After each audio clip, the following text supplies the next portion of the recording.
Hello all, I'm Sai and you're watching The Book Dragon. In today's video, I'm bringing to you my April reading wrap up. April was not such a great month in terms of quantity when it comes to reading for me, but in terms of quality, it was good. I managed to read only a total of 10 books. Okay, it's not that great for me if you ask me, because I tend to read a lot more because of various reasons, some personal reasons as well as some reasons which we are facing globally, especially in our country. The second wave of COVID, it is really bad. Okay, even though my area is comparatively safer to other regions inside Chennai itself, that anxiety on seeing other people suffering and the things that are going on around us in such an overwhelming way, it is a bit too much. So I was not able to push myself so hard not to read more, and I don't want to get into a rut also. So I gave myself some rest and read as much as I could, and I think I am coping well, and I hope you're coping well as well. So without any further ado, let's get into the books right away. Starting with the physical books, the first book which I finished is A Thousand Splendid Suns by Khaled Hosseini. This is, I can say, both a literary fiction as well as a historical fiction.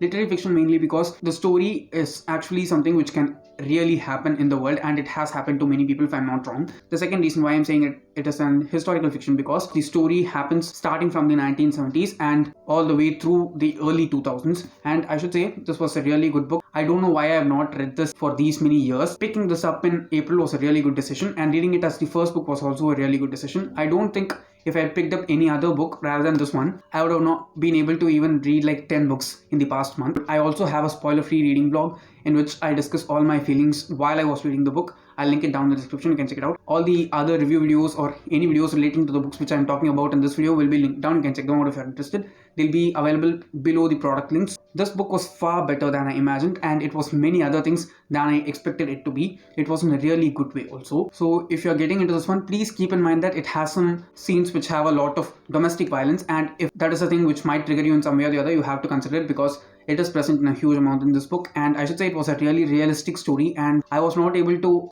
judge which character I liked more of the two main characters, whether Laila or Mariam, but both of their stories, when it came together, I did not see it gelling together in such a beautiful way, and how it progressed after that, it was really beautiful. So if you're a person who likes reading historical fiction or literary fiction, I'd highly recommend this one. The next book which I finished is a Shadowhunters book, and it is The Red Scrolls of Magic by Cassandra Clare and Wesley Chu. This is the first book in the Eldest Curses series, and all the three books in the Eldest Curses series are set during different times of the entire Shadowhunter Chronicles. So the first book, which is this one, it happens after the end of City of Glass, which is the third book in the Immortal Instruments, and all the way through the middle of the fourth book in Immortal Instruments, which is City of Fallen Angels. So the best way to read this book would be to finish reading all the Immortal Instruments books and then getting into this one. Though it does not involve anything that is going to happen on the second half of the series, I can easily say that if you read this one, you will be spoiled for the last book in Immortal Instruments, because there is some revelation that is done here, which is not a big spoiler, but it is some crucial information that is revealed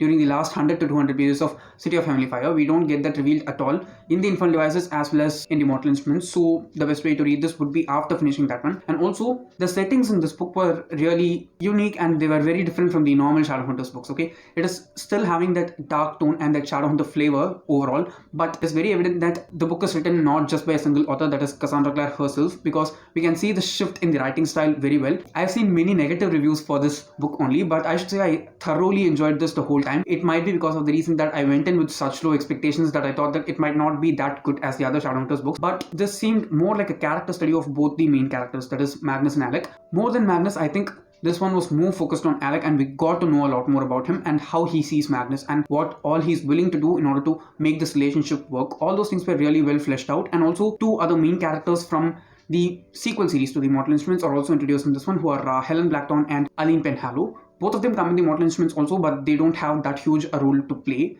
In this one, they have really good roles to play, and it was just a fun ride, and I enjoyed it as well. The next three books are those which I read for my 24-hour readathon, and it is the Shadow and Bone trilogy by Leigh Bardugo. I'll talk about each of the three books separately. The first one, Shadow and Bone. While getting into the book, I thought that I might not remember most of the things which I read in the series, because I read the series way back, nearly 2 years back, and I should say the first book, Shadow and Bone, was very well remembered by me, and the memory of this book was very strong in my mind because I remembered almost everything in the story except some really minute details. which are not that much necessary for the progression of the plot or the development of the characters, if you ask me. When I read the book, I was able to revisit all those characters whom I liked while I read it for the first time. And I should also say, I watched the Shadow and Bone Netflix show. It was really well made. Okay, I was confused of how they are going to bring the characters of Six of Crows and integrate with them with this series, because Six of Crows happens like 2 to 3 years after the end of the last book in this series, and the way in which they integrated all these characters were really good. I'll talk about the series at the last.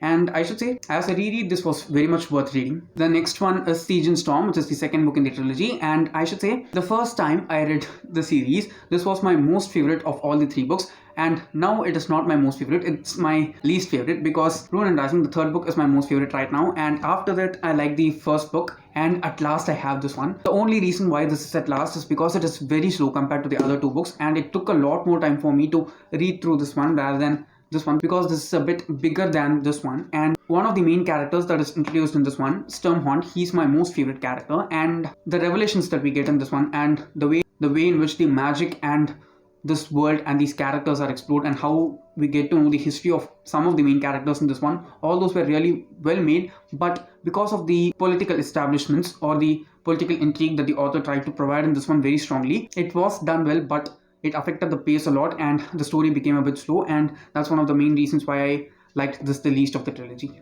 The last book in the trilogy, Ruin and Rising. I should also say I enjoyed this a lot more because I took a break. I slept for some time. I slept in the night and then I picked this up on the second day, and I should say I enjoyed this a lot more than I read it for the first time, because I knew what was going to happen and I was able to piece some things together while rereading the book, because I know what was going to happen, and some things were revealed in this one which just made me feel so happy. There's this one character's name which comes in this one, and it just made the day for me. Okay, made that particular day for me. You can check out my reading blog for the entire trilogy. Okay, I read all the 3 books in 24 hours. I don't have any idea how I managed pulling that off, and it was very much fun as well. The entire reading blog is spoiler free again, and I've done spoiler free reviews for all the 3 books as well. All of them will be linked down in the description. The last physical book is The Lost Book of the White by Cassandra Clare and Wesley Chu again. This is the second book in the Eldest Curses series. The third and final book is not yet out. I think it'll come out in this year. I'm not sure though. But this one was far slower compared to the first book, The Red Scrolls of Magic. The setting in this one was really cool. Okay, the entire story actually takes place in Shanghai, and it happens after the end of Tales from the Shadowhunt Academy. So you'll have to finish reading the Infernal Devices, Mortal Instruments, Tales from the Shadowhunt Academy, and only then get into this one, because if you don't read Tales from the Shadowhunt Academy and the Mortal Instruments, it will spoil both the series for you. It will also spoil the Infernal Devices. You definitely cannot read this book without reading all those books if you don't want to get spoiled for the other 2 series. And for that good setting and that good atmosphere that this book provided, the plot was not at all engaging. Many things seem so convenient. Okay, I think of all the Shadowhunters books that I've read so far, this is my least favorite. Okay, even in this one, the characters are fleshed out very well. I don't think Magnus and Alec got that much page time in this one compared to the Red Scrolls of Magic, because in that book we mainly follow those 2 main characters, but in this one we get some characters from the Mortal Instruments also. They take some page time, and I did not expect that coming, and I thought that it will be better to see the Mortal Instruments characters, but I should say it just distorted the plot a lot more, and it seemed like many issues were just like thrown away just because the series has to move on. Definitely it was a good book. I'm not saying that it's a bad book, but so far from all the Shadowhunters books I've read, this is definitely my least favorite. Yet I rated it 5 stars, but definitely it's my least favorite, and I'm sure, okay, these 2 authors, after having written The Red Scrolls of Magic, must have done this one a lot better. Moving on to the audiobooks. The first audiobook which I finished is Ghachar Ghochar by Vivek Shanbhag. Okay, I've seen many booktubers, especially Indian booktubers, talking about this book many times, and I've heard both very good reviews as well as very bad reviews for this one. I just wanted to try it out. It was available in Storytime and it's not even that long. I think the book is just 3 hours long in time, and I should say, to be honest, I enjoyed this book a lot. I thought that it was a literary fiction, and if we consider it as a literary fiction, it was really fun. All the characters were very different and they seemed very typical. Okay, how we will see some stereotypical characters that are represented in Indian homes, especially South Indian homes. It was portrayed very well, and the setting that the author has provided, how he describes the various things that are there in a really middle class Indian home, and what are the flavors that we get from South Indian food, especially food from Karnataka. All those things were really well portrayed by the author, if you ask me. The characters are also very much convincing. Okay, I was able to differentiate very easily between who's speaking what, because every one of them is really different. There are some people who are a bit subjugated, and there are some people who are very dominant. All those traits were really well expressed in this one. But finally, when I finished the book, I saw that it was put in the genre of psychological thriller. Okay, there was nothing thrilling about this book. Trust me, there was nothing thrilling about it. I just thought that it was a literary fiction, and for that literary fiction, it was really good, and I did enjoy it. Okay, it's an open ending. You can just think whatever you want at the end of the story. But I should say, the 1.5 hours I spent listening to this book, I did enjoy it a lot, and definitely it was worth reading. The next one is All Systems Red by Martha Wells. This is the first book in the Murderbot Diaries novella series. Okay, it is a collection of 4 novellas, so all of them are really small, and this was also, I think, 3 to 3.5 hours totally in length, and it was very funny. Okay, I thought that it might be a bit terrifying or a bit more grotesque, but it was so funny. Okay, it was just raw, nonsensical, no any human emotion kind of humor. The way in which this murder bot works, okay, it has some human feelings also, but it just makes a point that it's a robot, it doesn't have feelings, and it has to do what it's programmed to do. And the extent to which these murder bots are programmed, and the knowledge that they have, and the amount of time that they get to grasp all the information, all those things are really well laid out by the author. Okay, rather than anything, I like this character of the murder bot a lot more. I did not rate this book that high. It was just a 3-star book for me, but it was very fun. This was recommended by Murphy Napier many times in her channel, and I wanted to try it out for a very long time. The physical books for this series are extremely costly. I don't know why. Even the paperbacks cost like 1,500 rupees or something. It was really fun, and I did have a really good time reading this one. The last book is the only ebook which I read, and it is Durga's Secret by Devdutt Pattanaik. I read this for free from Amazon Kindle's Prime Reading. Just like Shiva's Secret and Vishnu's Secret, this is also something that is dedicated for the goddess. But I can say this was much shorter compared to the other 2 books, because they are like 200-300 pages long. This one was just 50 pages long, and for the amount of pages that the author had written the book, it was stuffed and dumped with information. Okay, he has done a really good job, just like in any other way.